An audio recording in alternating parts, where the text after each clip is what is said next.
श्री गोपाळ कृष्ण भगवान की जय. लीळा नंबर 269.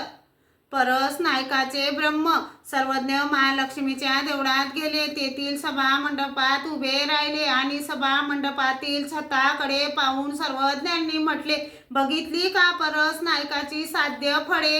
हो जी. यावर सर्वज्ञ म्हणाले, कोणी एक शुद्धार्थी देवळासी ये तव तव चांदोबा आंबेया सारिके आंबे देखे, केळिया सारखी केळे देखे, नारियळा सारखी नारियळे देखे, जांभुळा सारखी जांभुळे देखे, तिये तोडूनी खावो बैसे, तव सेने मातिया तोंड भरे. तसे देवतेचे विद्या साधन झाल्यानंतर त्याला देवतेची प्रतिमा आपल्या शरीरात दिसते. त्यामुळे माझा परमेश्वर माझ्या शरीरात असून मी त्याची भक्ती करून मोक्ष मिळवून घेईल असा त्याला भास होतो. परंतु त्याला आयुष्याच्या 10 पटीने आयुष्य लाभते व त्याच्या 10 पटीने फळ होऊन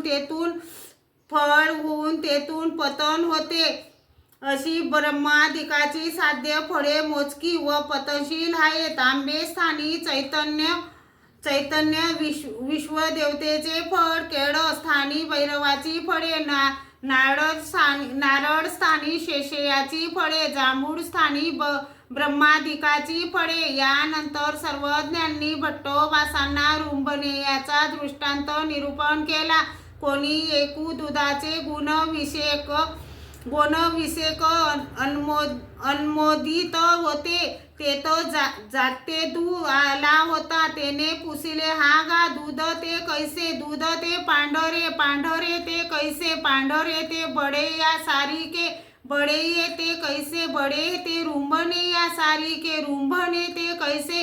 रुंबणे ते येसे म्हणून हातू वाकुडा करुनी दाविला.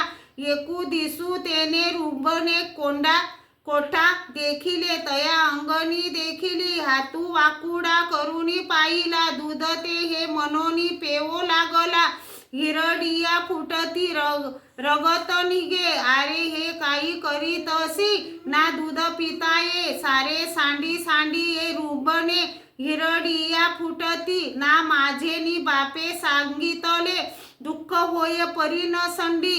तसे कुणी एक ईश्वराचे गुणानुमोदन विशेष प्रकाराने करीत होते. तेथे श्री गोपाळ कृष्ण भगवान की जय.